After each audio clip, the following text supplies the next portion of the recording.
Uncle നല്ല തിരക്കിലാണെന്ന് തോന്നുന്നു. ഞാൻ വിളിച്ചിട്ട് കിട്ടിയതേയില്ല. അഭി വിളിച്ചിരുന്നോ? ആ, വിളിച്ചിരുന്നു. അങ്കിൾ ഔട്ട് ഓഫ് കവറേജ് എന്നാ പറഞ്ഞത്. ഞാനൊന്ന് തിരുപ്പതി പോയിരുന്നു. ആഹാ, അങ്കിളും ഭക്തിമാർഗത്തിലേക്ക് തിരിഞ്ഞോ? ഞാൻ തിരിച്ചു വന്നിട്ട് എന്നെയും കൂട്ടി തിരുപ്പതി പോകാമെന്ന് ലളിതയ്ക്കൊരു നേർച്ചയുണ്ടായിരുന്നു. അതുകൊണ്ട് കൂടെ പോയതാ. ആ യാത്രയിൽ റേഞ്ച് പോയ സമയത്തായിരിക്കും വിളിച്ചത്. ആയിരിക്കും. ചില കാര്യങ്ങൾ അങ്കിളിനോട് സംസാരിക്കാൻ വേണ്ടിയാണ് ഞാൻ വിളിച്ചത്. എന്താ അഭി? നമ്മുടെ പ്രോജക്റ്റ് ആകെ നഷ്ടത്തില. അത് ഞാൻ കഴിഞ്ഞ പ്രാവശ്യം കണ്ടപ്പോൾ അങ്കിളിനോട് പറഞ്ഞ കാര്യമാ. അതെ, നഷ്ടം വരുമെന്നുള്ള കണക്കുകൂട്ടലോടാണല്ലോ നമ്മൾ ആ പ്രോജക്റ്റ് എടുത്തത്. പക്ഷേ ആ സമയത്ത് നമ്മൾ കരുതിയതിന്റെ ഇരട്ടിയിൽ കൂടുതൽ ഇപ്പൊ ചിലവായി കഴിഞ്ഞു. ഇതിങ്ങനെ പോയാ എവിടെ ചെന്ന് നിൽക്കുമെന്ന് ഒരെത്തും പിടിയും കിട്ടുന്നില്ല. ഞാനന്ന് പറഞ്ഞില്ലേ, നമ്മൾ റേറ്റ് കുറച്ച് പിടിച്ചത് കൊണ്ട് കുറെയൊക്കെ ക്വാളിറ്റിയിൽ കോംപ്രമൈസ് ചെയ്ത് തീർക്കണമായിരുന്നു. അതൊന്നും നടക്കുന്ന അവസ്ഥയല്ല അങ്കിൾ. ആ IT കമ്പനിയുടെ ആൾക്കാരൊക്കെ പലപ്പോഴും കൺസ്ട്രക്ഷൻ സൈറ്റിലുണ്ട്. നമ്മൾ റേറ്റ് കുറച്ച് കോട്ട് ചെയ്തതുകൊണ്ട് അവർക്ക് സ്വാഭാവികമായി സംശയം ഉണ്ടാവുമല്ലോ. അതുകൊണ്ടാവും ഇടയ്ക്കിടയ്ക്ക് വന്ന് നോക്കുന്നത്. അതൊന്നും ഉണ്ടാവില്ല. പ്ലാൻ അനുസരിച്ചാണോ വർക്ക് മൂവ് ചെയ്യുന്നതെന്നും സമയത്ത് തന്നെ കൃത്യമായി വർക്ക് തീരുമോ എന്ന് നോക്കാനുമായിരിക്കും അവർ വരുന്നത്. എന്തായാലും നമ്മൾ ശരിക്കും പെട്ടുപോയ അവസ്ഥയാണ്. ഇനി ഏതെങ്കിലും 2 പ്രോജക്റ്റ് എടുത്ത് ലാഭം ഉണ്ടാക്കിയാലേ ഇതിന്റെ നഷ്ടം നികത്താൻ പറ്റൂ. ആദർശം കൂടി മത്സരത്തിനുള്ളതുകൊണ്ട് ലാഭം കിട്ടുന്ന രീതിയിൽ ഇനി എങ്ങനെ പ്രോജക്റ്റുകൾ പിടിക്കുമെന്ന് എനിക്കൊരു ഐഡിയ ഇല്ല. അങ്ങനൊന്നും ഓർത്ത് വിഷമിക്കണ്ട. എല്ലാ കാലത്തും ആർക്കും നഷ്ടത്തിൽ തന്നെ വർക്കെടുത്ത് ചെയ്തു തീർക്കാൻ പറ്റില്ലല്ലോ. ആദർശ് ഇനിയും റേറ്റ് കുറച്ച് കോട്ട് ചെയ്യാൻ സാധ്യത കുറവാ. ഞാൻ ഇനി എന്തായാലും അങ്ങനെ ചെയ്യില്ല. അതാണ് കാര്യം. അപ്പൊ എല്ലാരും റീസണബിൾ ആവും. അതോടെ മത്സരം ആരോഗ്യമുള്ളതാവും. അപ്പൊ പ്രോജക്റ്റ് ആരെടുത്താലും അത്യാവശ്യം ലാഭമൊക്കെ വന്നു തുടങ്ങും. അതിനി എങ്ങനെയെങ്കിലും ആവട്ടെ. എന്തായാലും ഞാനെടുത്ത ആദ്യത്തെ പ്രോജക്റ്റ് കൈവിട്ടു പോയി. അത് ഞാൻ ഉള്ളിൽ കരഞ്ഞുകൊണ്ടാണെങ്കിലും അങ്ങ് സഹിച്ചു വെക്കും. പക്ഷേ ഞാനിതെല്ലാം സഹിച്ചതിന് ഒരു അർത്ഥം ഉണ്ടാവണമെങ്കിൽ മീര ചെയ്യുന്ന പ്രോജക്റ്റ് തകരണം. അവള് നഷ്ടം വന്ന് മൂക്കുകൊണ്ട് ക്ഷ വരയ്ക്കണം. അതിന് നമുക്ക് എന്ത് ചെയ്യാൻ പറ്റും അങ്കിൾ? അങ്കിൾ പറ. അതിന് നമ്മൾ പ്രത്യേകിച്ച് ഒന്നും ചെയ്യണ്ട. ഇപ്പോ അഭിക്ക് വന്ന അതേ അവസ്ഥ തന്നെയാണ് മീരയ്ക്കും സംഭവിച്ചിരിക്കുന്നത്. അവൾ HR ഡിപ്പാർട്ട്മെന്റ് മാത്രം നോക്കിയിരുന്ന ആളാ. അവൾക്ക് ഒരു പ്രോജക്റ്റ് മുഴുവൻ നോക്കാനുള്ള യാതൊരു എക്സ്പീരിയൻസും ഇല്ല. അതുകൊണ്ട് റേറ്റ് കുറച്ച് പിടിച്ച പ്രോജക്റ്റ് ബ്രേക്ക് ഈവൻ ആക്കാൻ പറ്റാതെ മീര നക്ഷത്ര എണ്ണയായിരിക്കും. ലോജിക്കലി നമ്മൾ ചിന്തിക്കുമ്പോൾ അങ്ങനെയൊക്കെ സംഭവിക്കാനാണ് സാധ്യത. പക്ഷേ മീര ആയതുകൊണ്ട് എന്താ സംഭവിക്കാന്ന് പറയാൻ പറ്റില്ല. അവള് തോൽക്കുമെന്ന് നമ്മൾ ചിന്തിക്കുന്ന സ്ഥലത്തെല്ലാം അവള് ജയിക്കുന്നതാണ് ചരിത്രം. ഇവിടെ അതൊന്നും സംഭവിക്കില്ല ബി. എന്തായാലും ആ പ്രോജക്റ്റ് പിടിച്ചാൽ കിട്ടില്ലെന്നറിയാം. അതാണ് ആദർശ് അത് നോക്കാതെ ഹൈദരാബാദിന് പോയത്. ഹൈദരാബാദിലെ കാര്യങ്ങളൊന്നും പറയാതിരിക്കുന്നതാ നല്ലത്. അവിടുത്തെ കേസും പ്രശ്നങ്ങളൊക്കെ സെറ്റിൽ ചെയ്യാൻ ആദർശ് നെട്ടോട്ട് ഓടുക. ഞാൻ അന്വേഷിച്ചറിഞ്ഞിടത്തോളം ആ പ്രോജക്റ്റിന് ഒരിക്കലും നടക്കാൻ പോകുന്നില്ല. ആ കേസ് എങ്ങും എത്താതെ കിടന്നു പോകാനാണ് സാധ്യത. ആദർശിനൊക്കെ സ്ഥലം കൊടുത്ത റിയൽ എസ്റ്റേറ്റ് കമ്പനിയിലെ ഒരു പാർട്ണർ ഹാർട്ട് അറ്റാക്ക് വന്ന് മരിച്ചു. കുറ്റങ്ങളെല്ലാം അയാളുടെ തലയിൽ വെച്ചിട്ട് ബാക്കിയുള്ളവരെല്ലാം തടിയൂരാനുള്ള കളികൾ നടക്കുന്നുമുണ്ട്. അതെങ്ങനെ സംഭവിക്കും? ഒരു കമ്പനിക്കെതിരെ കേസ് വന്ന അതിലെ പാർട്ട്നേഴ്സ് എല്ലാവരും അതിൽ ഉത്തരവാദികളായിരിക്കില്ലേ? അതെ, അങ്ങനെ തന്നെയാണ്. പക്ഷേ ഇല്ലാത്ത ഡോക്യുമെന്റ്സ് ഉണ്ടാക്കി സ്ഥലം വിറ്റ് പണം വാങ്ങിയവർക്കെല്ലാം പാർട്ട്ണർഷിപ്പിൽ നൂലാമാലകൾ ഉണ്ടാക്കി കോടതിയെ കബളിപ്പിക്കാനാണോ ബുദ്ധിമുട്ട്? സ്വല്പം ബുദ്ധിയും അല്പം ഭാഗ്യവും ഉണ്ടെങ്കിൽ ഇവിടെ എന്തും നടക്കും. പക്ഷേ സമയം ശരിയല്ലെങ്കിൽ പിടിക്കപ്പെടുകയും ചെയ്യും. എന്തായാലും എൻ്റെ കണക്കൂട്ടലിൽ ആദർശിനും മീരയ്ക്കും എല്ലാ ഭാഗത്തും നഷ്ടങ്ങൾ മാത്രമേ ഉണ്ടാകുന്നുള്ളൂ. ഇതവരുടെ തകർച്ചയുടെ തുടക്കമാണ്. നീ വെറുതെ കൈയും കെട്ടി നോക്കി നിന്നാ മതി. അവർ തകർന്നടിയുന്നത് നിനക്ക് കാണാം.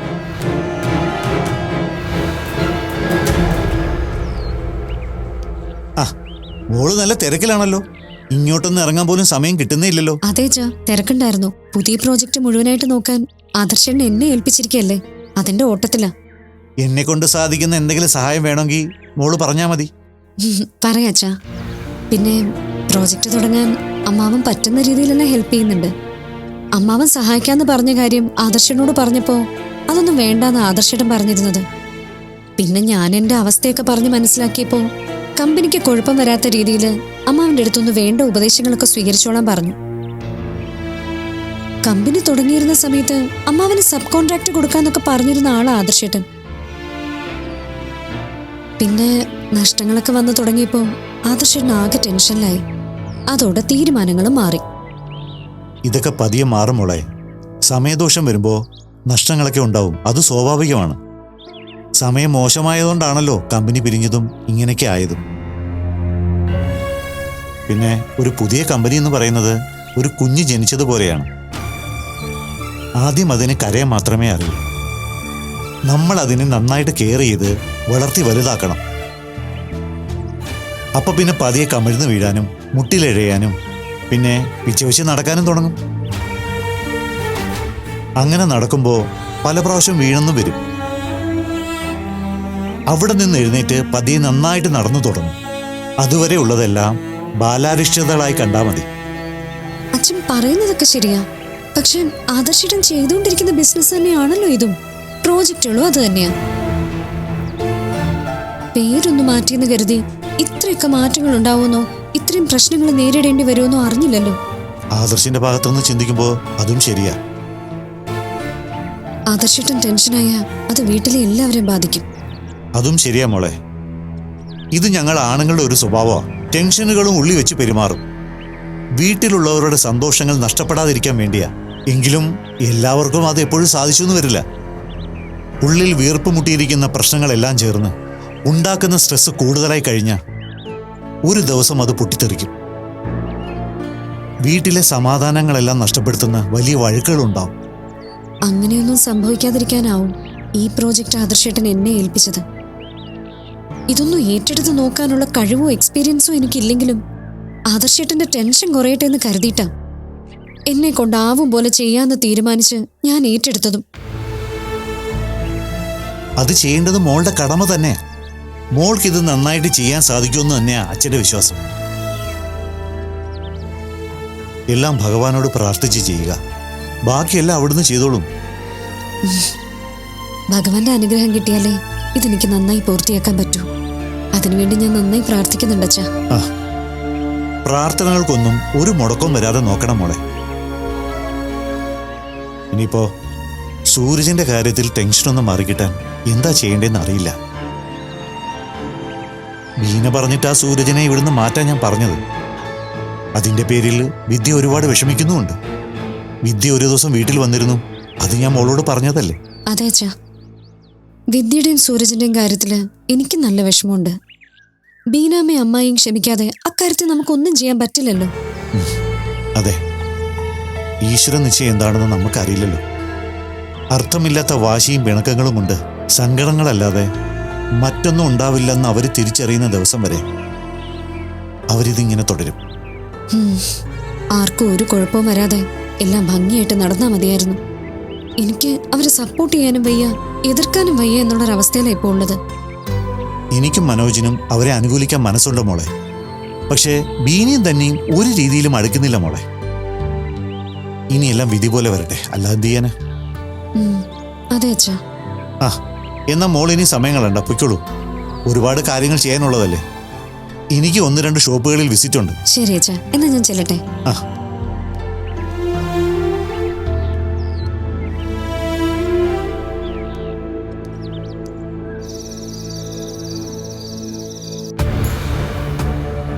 ഫണ്ടിനെ കുറിച്ച് ഓർത്ത് നിങ്ങൾ ഇങ്ങനെ ടെൻഷൻ ആവേണ്ട കാര്യമൊന്നുമില്ല. നമ്മുടെ ബാക്കി പ്രോജക്റ്റുകളുണ്ടല്ലോ, അവിടുന്ന് തൽക്കാലം എടുക്കാനുള്ള ഏർപ്പാട് ചെയ്യാം. ഞാൻ വിളിച്ചു പറഞ്ഞോളാം. നാളെ രാവിലെ എന്നെ ട്രാൻസ്ഫർ ചെയ്യും. അതുപോരെ? ശരി, ഓക്കെ. നമ്മളെടുത്ത പ്രോജക്റ്റിന് അലോട്ട് ചെയ്ത ഫണ്ടൊക്കെ കഴിഞ്ഞു. ഇനി ഇതൊക്കെ തീരും കാശ് എത്ര വേണമെന്ന് അറിയാമോ? ഇതൊക്കെ എവിടെ നിന്ന് എടുത്ത് കൊടുക്കും? വർഷങ്ങളായി അച്ഛനും അമ്മയും കഷ്ടപ്പെട്ടുണ്ടാക്കിയ പണമൊക്കെ വെറുതെ കളയേണ്ടി വരുമെന്ന് ഓർക്കുമ്പോ നല്ല വിഷമമുണ്ട്. എടോ, ഇതൊക്കെ ആദ്യമേ അറിയാമായിരുന്ന കാര്യങ്ങളല്ലേ. പിന്നെ ഈ പ്രോജക്റ്റ് തീർക്കാൻ താൻ എന്തിനാ മറ്റു പ്രോജക്റ്റിൽ നിന്ന് ഫണ്ട് എടുക്കുന്നത്? സേവ് ചെയ്തിരിക്കുന്ന ഫണ്ടെല്ലാം FD-യിലും പിന്നെയുള്ളത് സ്റ്റോക്ക് മാർക്കറ്റിലുവാ. മാർക്കറ്റ് ഡൗൺ ആണ്. ഷെയർ പ്രൈസ് വാങ്ങിയതിലും 40% താഴെയാ നിൽക്കുന്നത്. അതൊന്നും ഇപ്പൊ വിൽക്കാൻ പറ്റില്ല. പിന്നെ FD പൊട്ടിക്കണം. അതിലും നല്ലത് മറ്റു പ്രോജക്റ്റുകളിൽ നിന്നും ഫണ്ട് മറിക്കുന്നതല്ലേ. ഏയ് അതൊക്കെ റിസ്ക് ആണ്. ഒന്നും നമ്മൾ ഇൻവെസ്റ്റ് ചെയ്ത് ചെയ്യുന്ന പ്രോജക്റ്റുകളല്ല, ഫണ്ട് വാങ്ങി ചെയ്യുന്നതാ. ഇന്റേണൽ ഓഡിറ്റിങ്ങിന് വരുമ്പോൾ ഫണ്ട് തിരികെ വെക്കാൻ പറ്റില്ലെങ്കിൽ അത് വലിയ പ്രശ്നമാവും. ഒന്നുകിൽ FD പൊട്ടിക്കാം, അല്ലെങ്കിൽ ഓഡിക്ക് അപ്ലൈ ചെയ്യാം. അതാ നല്ലത്. മറ്റ് പ്രോജക്റ്റുകളിൽ ബിഡില് സെറ്റിൽമെന്റ് കഴിഞ്ഞ് പ്രോഫിറ്റ് വരുമ്പോൾ നമുക്ക് തിരിച്ചടയ്ക്കാം. എനിക്കാകെ വട്ടാവുന്നു. ഇതെങ്ങനെ നഷ്ടം വരുന്നതെന്ന് എനിക്കറിയില്ല.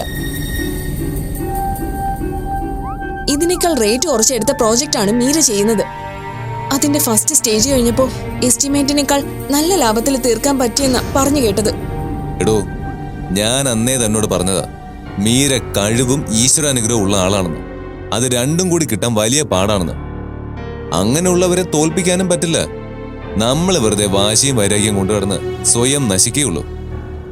ദേ, തന്നോടുള്ള സ്നേഹം കൊണ്ട് ഞാൻ പറയാ, ഒരബദ്ധം നമുക്ക് എന്തായാലും പറ്റി. നമ്മൾ ഇത് വെറുതെ ഇനി ആവർത്തിക്കരുത്. അങ്ങനെയൊന്നും അല്ല. ഇതിന് മീര എന്തോ കള്ളക്കളി നടത്തിയിട്ടുണ്ട്. അതെന്താന്ന് കണ്ടുപിടിക്കണം. നമ്മൾ ചെയ്യുന്ന അതേ ജോലി തന്നെയാണ് അവളും ചെയ്യുന്നത്. പിന്നെ അത് മാത്രം ലാഭമാവുന്നത് എങ്ങനെയാ? ആർക്കറിയാം? അത് നമ്മൾ കണ്ടുപിടിക്കണമെന്ന്. നമുക്കറിയാവുന്ന വർക്കേഴ്സ് അവരുടെ സൈറ്റിലുണ്ടല്ലോ, ഒന്ന് ചോദിച്ചു നോക്കാം. വർക്കേഴ്സ് എന്തറിയാനാ? കൊടുക്കുന്ന ജോലി ചെയ്യാനല്ലാതെ അവിടെ എന്താ സംഭവിക്കുന്നെന്ന് അവരെങ്ങനെ അറിയാനാ? എങ്കി തന്റെ ബുദ്ധിരാക്ഷസനായ അങ്കിളിനോട് ചോദിച്ചു നോക്ക് എന്താ സംഭവിക്കുന്നെന്ന്. ചോദിക്കാം. പിന്നെ ഇതൊക്കെ അവള് തന്നെ നമ്മളെ വിരട്ടം വെറുതെ പറഞ്ഞുണ്ടാക്കുന്നൊന്നും അറിയില്ലല്ലോ. ഇപ്പൊ വർക്ക് തീർന്നൊന്നുമില്ലല്ലോ. തീർന്നാലല്ലേ എന്താണ് അവസ്ഥയെന്നൊക്കെ ശരിക്കും പറയാൻ പറ്റൂ. നഷ്ടങ്ങളുടെ കണക്കെല്ലാം പൂഴ്ത്തി വെച്ചിട്ട് അവള് ലാഭം പെരുപ്പിച്ച് കാണിക്കുന്നതാണെന്നാ എനിക്ക് തോന്നുന്നത്. എന്തായാലും എല്ലാവരുടെ മുമ്പില് മീര വിജയിച്ച് നിൽക്കുക. അതിൽ സത്യമുണ്ടോ ഇല്ലയെന്ന് പ്രോജക്ട് തീരുമ്പോ അറിയാം. നഷ്ടമായിരിക്കും, വലിയ നഷ്ടമായിരിക്കും, അത് ഉറപ്പാ.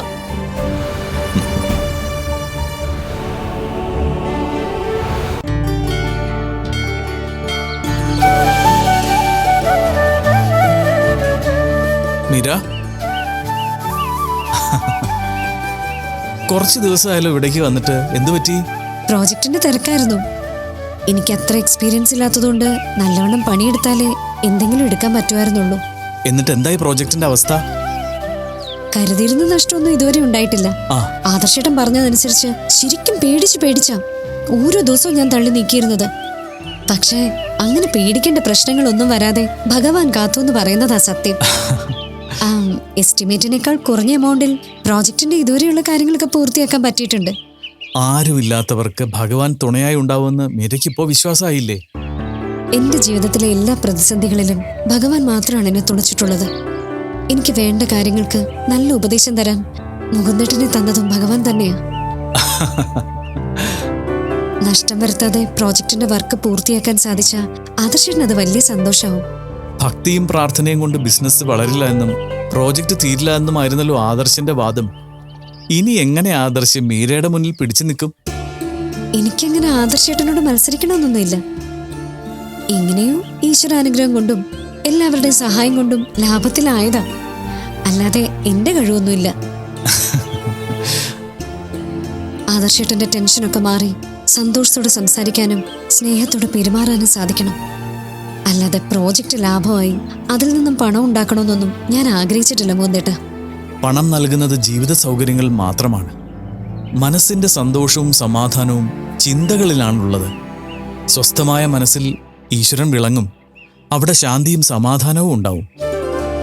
അതെ, മനസ്സിന്റെ സന്തോഷം എപ്പോഴും ഭഗവാനെ സേവിക്കുമ്പോൾ മാത്രമാണ്. ഇത്രയും ദിവസം ഞാൻ പ്രോജക്റ്റിന്റെ പിന്നാലെ ഓടിയപ്പോൾ ടെൻഷനില്ലാതെ ഒന്നും ബാക്കിയില്ലായിരുന്നു. അതിൽ നിന്ന് കിട്ടുന്ന ലാഭം കൊണ്ട് അത്രയും ദിവസത്തെ സന്തോഷം എനിക്ക് നേടാനും സാധിക്കില്ല. പിന്നെയെല്ലാം ഈശ്വരനിൽ അർപ്പിച്ച് ചെയ്യാൻ ശ്രമിച്ചു. അതിന്റെ ഒരു സമാധാനം മാത്രമേ ഉണ്ടായിരുന്നത്. ഭക്തിയോടെ സമർപ്പിക്കുന്നത് എന്തും ഭഗവാനുള്ള അർച്ചന തന്നെയാണ് മീര. പണ്ട് ഉടുപ്പിയിലൊരു അമ്മയുണ്ടായിരുന്നു. അവർ ചാണകവരളി ഉണ്ടാക്കി വിറ്റാണ് ഉപജീവനം കഴിച്ചിരുന്നത്. ഭഗവാന്റെ വലിയ ഭക്തിയായിരുന്ന ആ അമ്മ എല്ലാ കർമ്മങ്ങളും ഭഗവാനിൽ അർപ്പിച്ചാണ് ചെയ്തിരുന്നത്. ചാണകവരളികൾ ഉണ്ടാക്കുമ്പോഴും ആ അമ്മയുടെ ചുണ്ടുകൾ കൃഷ്ണാർപ്പണം എന്ന് ഉരുവിടുമായിരുന്നു. അവിടുത്തെ ക്ഷേത്രത്തിലെ പൂജാരി ഒരു ദിവസം ഇത് കേൾക്കാനിടയായി. ചാണകവരളിയാണോ കൃഷ്ണാർപ്പണം ചെയ്യുന്നത് എന്ന് ചോദിച്ച് ആ പൂജാരി അമ്മയെ ശകാരിച്ചു. തുടർന്ന് അയാൾ ശ്രീകോവിൽ തുറക്കുമ്പോൾ കണ്ടത് വിഗ്രഹത്തിന്റെ പാദത്തിൽ ചാണകവരളി വച്ചിരിക്കുന്നതാ. ശ്രീകോവിലിൽ കയറി ഭഗവാന്റെ തൃപ്പാദത്തിൽ ചാണകവരളി വച്ചത് ആ അമ്മയാണെന്ന് വിചാരിച്ച് പൂജാരി ദേഷ്യത്തോടെ അവരുടെ അടുത്തെത്തി ആ അമ്മയെ മർദ്ദിച്ചു. ഭഗവാനെ വിളിച്ചു കരഞ്ഞ ആ അമ്മ അവശതയോടെ വീണുപോയി. പൂജാരി തിരികെ ചെന്ന് പൂജിക്കാനിരിക്കുമ്പോൾ അയാൾക്ക് കൈകൾ അനക്കാനാവാത്ത വിധം സ്തംഭിച്ചുപോയി. അവിടെ ഒരു അശരീരി മുഴങ്ങിക്കേട്ടു. ഭക്തിയോടെ ആരെന്ത് ഭഗവാൻ സമർപ്പിച്ചാലും അത് അർച്ചനയാകുമെന്നും അത് ഭഗവാൻ സ്വീകരിക്കുമെന്നും. മർദ്ദിച്ച അമ്മയെ ചെന്ന് കണ്ട് കാലിൽ വീണ് മാപ്പ് പറയണമെന്നും ആ അമ്മ ക്ഷമിച്ചാൽ മാത്രമേ കൈകളുടെ സ്തംഭനാവസ്ഥ മാറുകയുള്ളൂ എന്നും കേട്ടു. ഭയന്നുപോയ പൂജാരി എഴുന്നേറ്റ് ഓടി അമ്മയെ കണ്ട് സാഷ്ടാംഗം നമസ്കരിച്ച് സമസ്ത അപരാധവും ഏറ്റുപറഞ്ഞ് മാപ്പ് ചോദിച്ചു. അമ്മയുടെ അർച്ചനകളെല്ലാം ഭഗവാൻ സ്വീകരിച്ച കാര്യവും അറിയിച്ചു. സന്തോഷം കൊണ്ട് അമ്മയുടെ കണ്ണുകൾ നിറയുകയും പൂജാരിയോട് ആ അമ്മ ക്ഷമിക്കുകയും ചെയ്തു. അതുപോലെ ചെയ്യുന്ന കർമ്മങ്ങളെല്ലാം ഭഗവാനിൽ അർപ്പിച്ച് ഭക്തിയോടെ ചെയ്താൽ അത് ഭഗവാൻ സ്വീകരിക്കുകയും ചെയ്ത കർമ്മങ്ങൾക്ക് പൂർണ്ണത ഉണ്ടാവുകയും ചെയ്യും. എന്നാലും ആ പൂജാരി അമ്മയെ മർദ്ദിച്ചപ്പോ എനിക്ക് വല്ലാത്ത സങ്കടമായി മുകുന്ദേട്ടാ. അത് സാരമില്ല. അമ്മയ്ക്ക് സന്തോഷം ഉണ്ടായപ്പോഴും ഭഗവാൻ അർച്ചന സ്വീകരിച്ചപ്പോഴും ആ സങ്കടം മാറിയില്ലേ? മാറി. എങ്കിൽ ഇനി ഞാൻ പോയി ഭഗവാൻ അർച്ചന നടത്തിയിട്ട് വരാം. എന്റെ അർച്ചനകളും ഭഗവാൻ സ്വീകരിക്കട്ടെ. അതെല്ലാം ഭഗവാൻ സ്വീകരിക്കും. മീര പോയി വരും.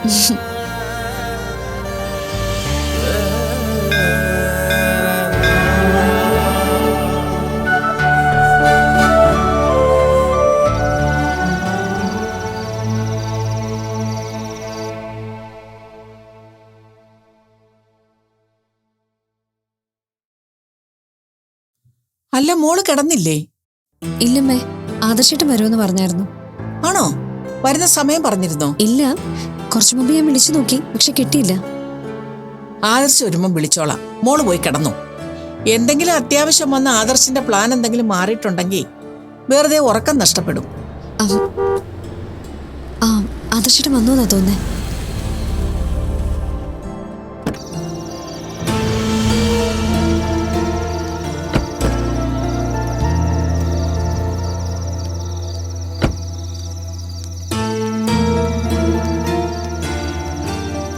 അല്ല, താൻ കാത്തു നിൽക്കായിരുന്നോ? ആ വാ ആദർശേട്ടാ.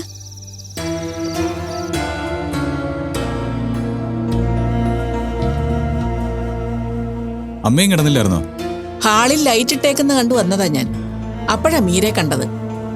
ഞങ്ങൾ സംസാരിച്ചു തുടങ്ങിയപ്പോ നീ ഇങ്ങെത്തി. ഹൈദരാബാദിലെ കാര്യങ്ങളൊക്കെ എന്തായി മോനെ?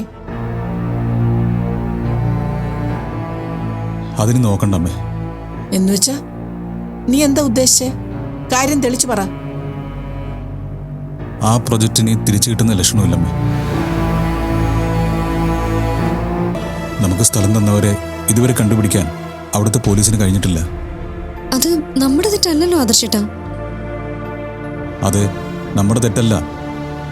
പക്ഷേ നമുക്ക് നഷ്ടപ്പെട്ട പണം ആര് തിരിച്ചു തരും? ആ സ്ഥലത്തിന്റെ യഥാർത്ഥ അവകാശികൾക്ക് ഇനിയും പണം കൊടുത്ത് നമുക്കത് വാങ്ങാൻ പറ്റില്ലല്ലോ. അവരോട് ആ പ്രോജക്റ്റിന് പാർട്ട്ണർഷിപ്പ് സംസാരിച്ച് നോക്കായിരുന്നില്ലേ? ലാഭം അവർക്ക് കൊടുത്താലും നമുക്ക് നഷ്ടം വരാതെ മുടക്കുമുതൽ തിരിച്ചു പിടിക്കായിരുന്നല്ലോ. അതൊക്കെ ഞാൻ സംസാരിച്ചു. അവരതിനൊന്നും സമ്മതിക്കുന്നില്ല. ആ സ്ഥലത്തിന്റെ അവകാശികളെ ഫിനാൻഷ്യലി സപ്പോർട്ട് ചെയ്യാൻ ആരൊക്കെയോ പിന്നിലുണ്ട്. അവരാണ് ഇതിനിടയിൽ ചരടുവലികൾ നടത്തുന്നത്. പിന്നെ എത്രയൊക്കെ ആയാലും നമ്മൾ പുറത്തുനിന്ന് ചെന്നവരായും അന്യനാട്ടുകാരും ആയിട്ടൊക്കെ അല്ലേ അവർ കാണൂ. നമ്മളെ സഹായിക്കാനുള്ള മനസ്സൊന്നും അവർ കാണിക്കില്ലമ്മേ. ഞാൻ എന്നെ കൊണ്ടാവുന്ന രീതിയിലെല്ലാം സംസാരിച്ചു നോക്കി. അവരുടെ കയ്യിൽ ഒറിജിനൽ ഡോക്യുമെന്റ്സ് ഇരിക്കുന്നതുകൊണ്ട് നമ്മുടെ ചെറുത്തുനിൽപ്പും വാദമൊന്നും അവർക്കൊരു പ്രശ്നമല്ല.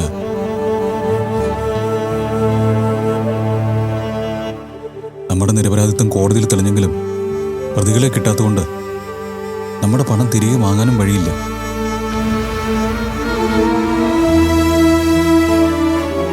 ഞാനിപ്പോ എത്ര നാളായി അതിന്റെ പിന്നാലെ നടക്കുന്നു.